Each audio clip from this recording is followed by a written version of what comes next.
Le gouvernement Legault porte en appel un jugement de la Cour qui l'oblige à accepter les enfants des demandeurs d'asile dans les garderies subventionnées comme les centres de la petite enfance.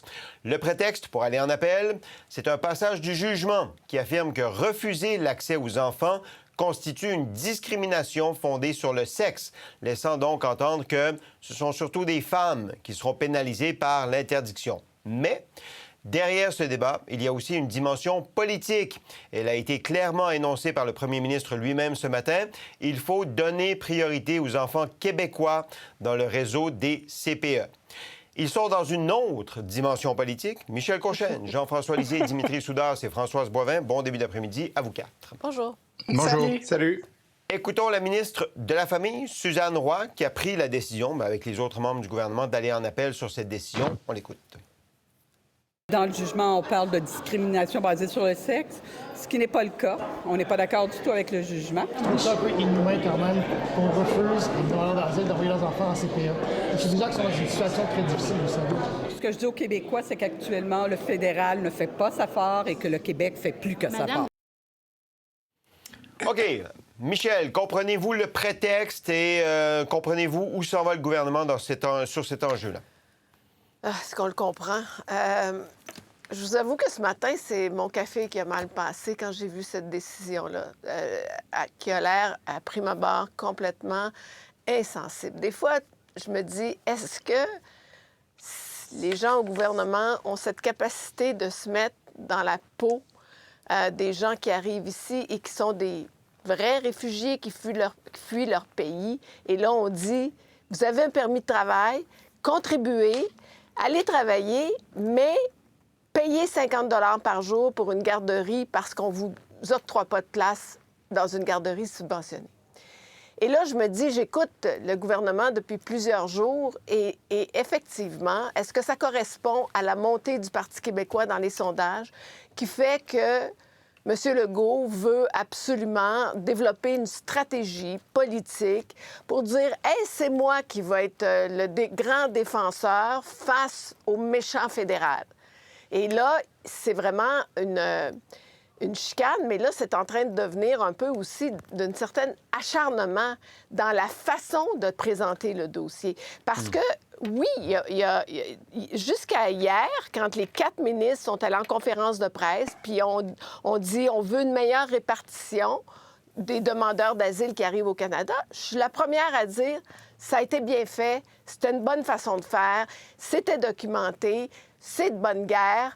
Asseyez-vous, discutez avec le fédéral. Puis, oui, effectivement, on n'a pas à en accueillir nécessairement davantage. Puis, on veut de l'équité. On veut de l'équité, puis on veut que les sommes soient remises pour les ententes qui existent, etc.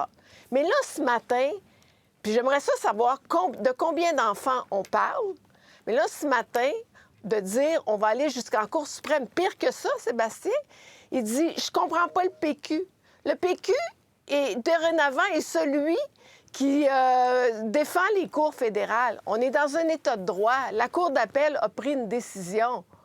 Et ça n'a rien à voir. Ouais. Et dans ce sens-là, bien, ils veulent aller en Cour suprême. Est-ce que la Cour suprême va les entendre? J'ai hâte de voir si la Cour suprême va accepter de les entendre. Mais je trouve que là, ça va trop loin.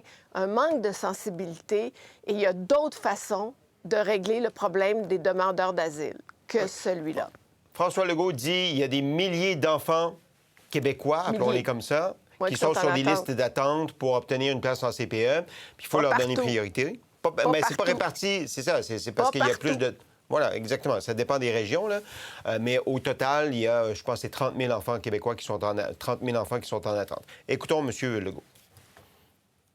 La Cour d'appel, donc une cour fédérale, vient nous dire on est obligé de donner des services de garde subventionnés aux demandeurs d'asile, alors qu'on n'arrive déjà pas à en donner aux citoyens québécois.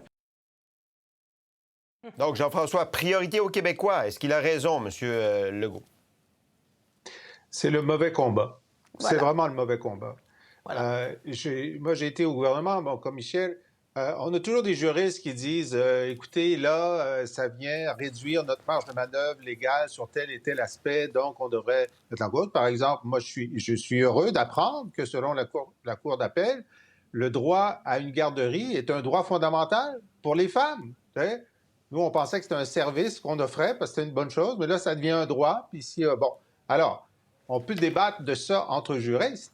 Mais lorsqu'on fait de la politique, surtout sur un sujet aussi sensible que l'immigration, les demandeurs d'asile, il faut se poser la question, quel signal est-ce qu'on envoie?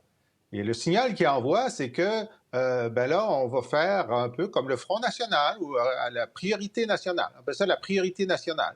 Eux, ils font ça en France, ils veulent faire ça pour les logements, pour toutes sortes de services publics. Alors ça, c'était pas intégré dans notre discussion jusqu'à maintenant, puis c'est M. Legault qui l'a intégré. Moi, je pense qu'il y a une façon beaucoup plus correcte de faire ça, c'est de dire, écoutez, il n'y a pas assez de place pour tout le monde, donc on va donner la priorité à ceux qui ont un emploi, qui ont un permis de travail et un emploi. Ah, bon, mais là, c'est d'application générale, parce que des fois, on s'est plaint qu'il y avait des familles où il y avait un parent qui était à la maison, puis l'enfant était quand même en garderie chez des non-immigrants. Hein? On pourrait dire ça maintenant, c'est un critère, mais c'est un critère général qui s'applique à tout le monde pour donner une priorité en attendant que tout le monde ait de la place. Bon, ça, c'est une chose. Mais une autre chose, c'est que le problème, c'est pas l'accès au CPE ou aux hôpitaux ou au logement, c'est le nombre. Et donc, le nombre excède notre capacité dans tous les domaines. Et ça, le nombre, il faut se retourner vers Ottawa, ça c'est la conférence de presse d'hier, mais aussi vers M. Legault, parce que M. Legault a beau dire le coupable est à Ottawa, il l'est pour les demandeurs d'asile puis les visas, on est d'accord, puis la répartition. Mais les 500 000 travailleurs temporaires, qui ont 14 fois plus que sous le gouvernement Couillard, M. Legault a les moyens de réduire ce flot-là, il ne les prend pas. Alors donc, ça, arrêtez de travailler sur l'offre, travaillez sur la demande. Et moi, M. Legault serait plus crédible lorsqu'il demande à Ottawa de réduire la demande s'il la réduisait lui-même de son côté. Ça a fait réagir beaucoup Pablo Rodriguez, qui était en conférence de presse pour parler d'immigration, mais spécifiquement sur le cas des enfants demandeurs d'asile et les CPE. Écoutons M. Rodriguez. Moi, quand je suis arrivé de TQ ici, là, je parlais pas anglais ou français. Je l'ai appris en jouant au hockey dans la rue. Puis là, on dit, on donnera pas accès aux CPE, à des demandeurs d'asile à qui on a donné un permis de travail. Mais on va leur demander de payer 50 $ par jour.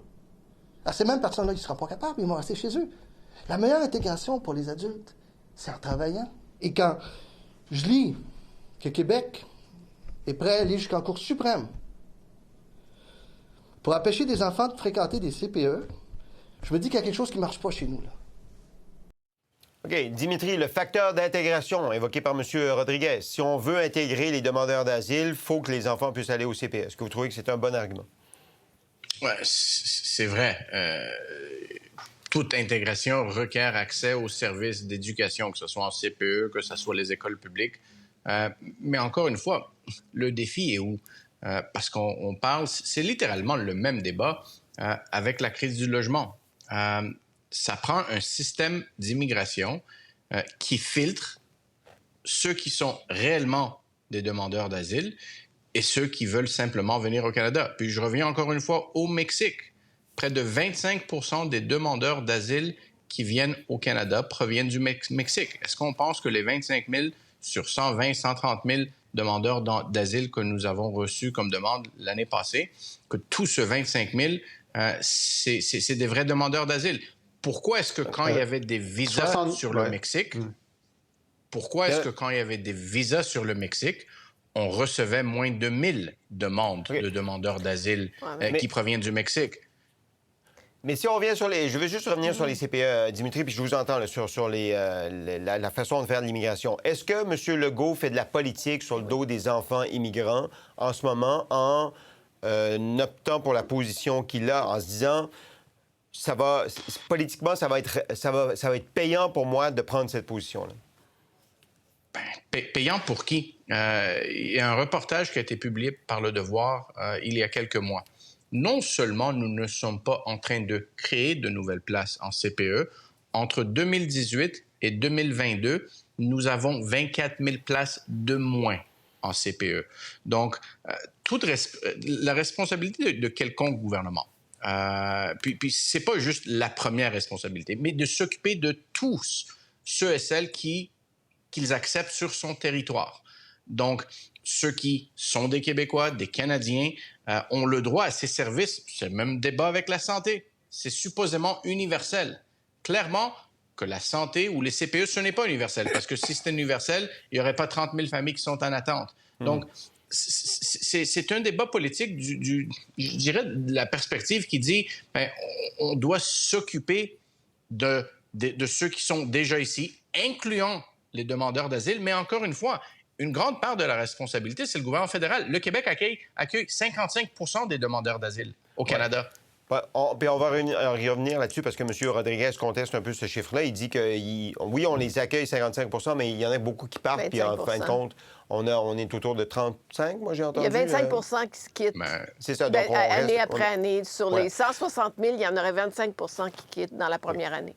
Michel, je vous ai vu. Je vais juste donner la parole à Françoise avant sur les CPE. Vous en pensez quoi? Pour commencer, je vais vous dire, quand j'écoutais François Legault, la juriste en moi s'est insurgée quand je l'ai entendu parler de la Cour d'appel du Québec, avec, moi, ce que j'ai perçu, une forme de dédain. C'est-à-dire que la Cour d'appel du Québec, une cour fédérale. La Cour d'appel du Québec, les amis, ce n'est pas une cour fédérale comme la Cour fédérale à Ottawa ou la Cour d'appel fédérale. C'est notre dernier recours au Québec, c'est notre cour d'appel. Ce sont des juges qui ont été formés au Québec, qui ont pratiqué au Québec. Et ça, là, le sang m'a reviré bout c'est comme pour si... bout. Attendez, Françoise, parce que c'est comme s'ils remettaient en question le biais de ces juges-là? C'est comme ça que je l'ai perçu et c'était le petit ton qu'il y avait en arrière. Peut-être je lui prête des intentions et il me corrigera, j'espère. Parce que ça donnait cette impression, une cour fédérale, tous les autres partis se mettent en arrière de cette cour fédérale et c'est Ottawa qui est fautif et lui-même faisait ses liens. Je veux bien que les juges de la Cour d'appel du Québec soient nommés, là, c'est vrai qu'ils sont nommés par le fédéral, mais ce sont nos civilistes par excellence. Deuxième chose extrêmement importante, ce ne sont pas tous les demandeurs d'asile avec la décision de la Cour d'appel du Québec qui vont avoir droit, comme tous les autres Québécois, à l'accès aux garderies subventionnées. Seulement et seulement ceux qui ont déjà un permis de travail. Ça, c'est important de le préciser. C'est pas parce que je vois des choses circuler sur les réseaux sociaux. Hey, c'est épouvantable, tu arrives ici, tu reçois plus que nos pensionnés, tu reçois de l'argent en arrivant, on te donne un beau gros cadeau, on te paye une garderie, on paye ici. C'est pas de même que ça marche, les amis. Et ça, quand on a un premier ministre qui fait ce genre de raccourci, ben moi, ça m'inquiète un peu parce que ça va nous mettre un contre l'autre, ça va faire le nous contre le vous. Et si ces gens-là travaillent, ils ont un permis de travail, ben moi, je vois pas pourquoi on ne leur donnerait pas accès s'il y a lieu. Mais je pense qu'en dessous de ça, il est smart, François Legault. Sauf sur la question des jus. En passant, c'est très bon, les bananes, les oranges, les pommes ensemble, là. C'est un excellent mélange. Mais il est smart parce que le nombre de places en garderie, c'est sur ça qu'on devrait être en train de discuter. Toutes les belles promesses du gouvernement caquiste depuis leur première élection, on va avoir tant de places en garderie subventionnées, etc., etc. Alors, y a-t-il quelque chose de mieux que de faire dévier le débat vers les réfugiés qui arrivent chez nous et les demandeurs d'asile. Alors ça, là, puis ce n'est pas un droit garanti. Les garderies, c'est pas ça que la Cour, je l'ai lu rapidement, la décision, mais ce qu'elle dit, c'est que l'impact va surtout être sur les femmes qui vont devoir demeurer à la maison, qui ne pourront pas aller travailler, vont être obligées de faire le choix difficile de rester chez elles parce que c'est elles qui vont s'occuper des enfants. Et c'est l'effet discriminatoire de cette... Alors, pensons-y bien. Je pense pas que c'est la société que l'on veut être. Je veux pas donner plus de droits à qui que ce soit. Mais si tu travailles au Québec, puis tu nous aides au Québec, puis tu ramasses de l'argent, puis tu payes des impôts, ben Seigneur de Dieu, je peux te donner des services, s'ils sont accessibles. Michel et Jean-François. Michel. En fait, je vais compléter sur ce que Françoise disait. Ce que je voulais dire, c'est que ce qu'on donne, c'est un droit à l'accessibilité. Là, on n'est pas en train de faire passer ces gens-là avant des Québécois. Ouais. Il y a des façons de faire, il y a des listes d'attente. Peut-être qu'ils vont être sur une liste d'attente, mais ils peuvent avoir espoir que d'ici 3-4 mois, ils puissent avoir accès à une place en garderie. On ne veut pas un traitement de faveur pour ces gens-là. C'est pas ça. On veut qu'ils aient accès à la garderie. Je pense que c'est important de le préciser. Mais c'est évident, dans mon esprit, qu'il y a un calcul politique derrière tout ça. Et le calcul politique est vraiment en lien avec la montée du Parti québécois. Ce matin, c'était hallucinant quand il a déclaré qu'au Québec, il y a 2 partis nationalistes, le PQ et la CAQ. Puis il y a 2 partis multiculturalistes, Québec solidaire puis les libéraux. C'est très court comme raisonnement. C'est très, très, très court comme raisonnement. Ouais. Gabriel Nadeau-Dubois lui a répondu qu'il n'avait pas le monopole du nationalisme. Mais il l'a pas. Moi, je suis d'accord. Il n'a pas le monopole du nationalisme. Et c'est trop facile. Et ça, c'est vraiment... Moi, je pense aux enfants, de toute façon. Parce que si les mères ne peuvent pas travailler, qu'est-ce qui va arriver? Bien, ils vont être sur l'aide sociale. Oui. Alors, c'est pas la bonne façon de régler ça. Les demandeurs d'asile votent pas? Les demandeurs d'asile votent pas? Michel? Non, mais ça fait rien. Il donne la perception, pour ceux que Françoise consulte ses réseaux sociaux... Ils vont éventuellement voter. Il donne la perception qu'il est le parti qui défend le mieux les Québécois et que lui aussi peut affronter le fédéral, pas juste le Parti québécois, mais que lui aussi, il va être un ardent batailleur auprès de ce méchant gouvernement fédéral. Jean-François.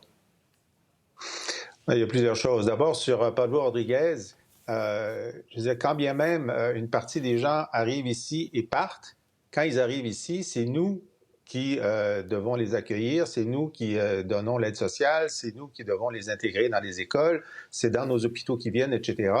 Alors, donc, qu'ils nous fassent un calcul pour dire, sur le milliard qui est demandé, est-ce que ça couvre seulement pendant qu'ils sont là ou après? Moi, je pense que c'est pendant qu'ils sont là, parce que c'est des coûts réels qui sont faits. Bon, alors, maintenant, sur le droit, ben, si la Cour suprême, si la Cour d'appel dit, écoutez, c'est une discrimination de ne pas permettre aux femmes réfugiées d'avoir accès aux garderies subventionnées, ben, donc, parce que ça a un effet négatif disproportionné sur les femmes, ben, l'effet négatif disproportionné sur les femmes qu'il n'y ait pas de garderies subventionnées dans toutes les autres provinces en attendant que le nouveau programme fédéral se mette en place et il se met très lentement, puis ils n'ont pas de l'argent pour le faire, ça voudrait dire que cette discrimination-là, elle existe dans toutes les provinces canadiennes, puis c'est au Québec où il y en a le moins. Bon, alors je trouve que là-dessus, l'argument juridique me semble un peu chambranlant, même si je suis d'accord que l'accès doit être universel, parce que s'il n'est pas universel, puis prenons-le dans l'autre sens, il y a des listes d'attente pour des chirurgies dans le milieu de la santé. Est-ce qu'on devrait donner la priorité aux Québécois puis dire aux réfugiés, ben là, vous ne serez même pas sur la liste d'attente? Non, ça ne tient pas la route. Ça ne tient pas la route. Oui. Maintenant, sur la question... Allez-y. Allez-y. OK. J'ai juste trois autres points. Non, mais on va en prendre un, OK? On va en prendre un. Sur la question de la Cour fédérale, moi aussi, j'ai noté ça. Et de la part de quelqu'un qui veut que le Québec s'assume dans le Canada, je trouve ça particulier que lui dise ça. Mais je n'ai pas de doute sur la grande qualité juridique des juges de la Cour d'appel, mais il est certain que le pouvoir de nomination fédérale fait que les seuls juges choisis là sont dans l'univers mental du multiculturalisme et non dans l'univers mental d'autres avocats qui sont plus nationalistes, pro-laïques, etc. Mais sont-ils dans l'univers mental du multiculturalisme ou de la loi, Jean-François? Ben, exact. Ben, de la Constitution canadienne. Mais ils travaillent avec le document qu'ils ont devant eux. Le multiculturalisme, bon. Mais il y a parmi les juges différentes tendances qui cohabitent.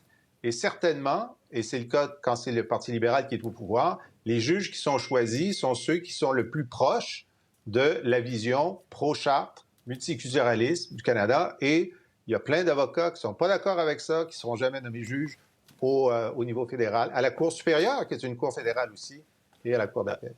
Dimitri, en conclusion. Oui, puis principalement, je veux simplement remercier Françoise parce qu'elle a réellement bien mis la table sur c'est quoi l'enjeu et comment cet enjeu des CPE et des jeunes enfants qui n'ont pas accès. Elle a parlé du fait que c'est des gens qui ont des permis de travail et qui travaillent, mais ultimement, puis je suis entièrement d'accord avec Françoise et avec Michel, mais ultimement, il faut regarder notre système d'immigration afin d'avoir les capacités de faire les choses bien. Ça prend un système d'immigration qui est robuste. Le défi de Jean-François, bien sûr, c'est que tous ces demandeurs d'asile ou ces multiculturalistes, appelez-les comme vous voulez, c'est qu'un jour, ils vont devenir des citoyens canadiens et qu'ils vont avoir le droit de vote. Puis probablement qu'ils vont voter non et pas oui. Mais Dimitri, c'est parce que c'est les délais qui sont trop longs. C'est pas normal qu'entre le moment où ils arrivent et le moment où ils ont ou non un statut de réfugié, ça prenne 2 ans. C'est ça qui n'a pas de bon sens. Si on avait des délais beaucoup plus courts, bien, on n'aurait pas tous ces enjeux-là puis ces problématiques-là. Okay. Mais tu ne penses pas, Dimitri, que les libéraux fédéraux y ont pensé à ton argument? Oui, absolument. Bon. Oui, mais les réfugiés, c'est des gens qui arrivent ici qu'on n'avait pas prévu. Les deux bords y pensent. Le PQ en veut moins parce qu'ils votent non. Les libéraux en veulent plus parce qu'ils votent... Le PQ en veut moins parce qu'ils votent non. Et les fédéralistes en veulent plus parce qu'ils votent non. Mais ultimement, un système d'immigration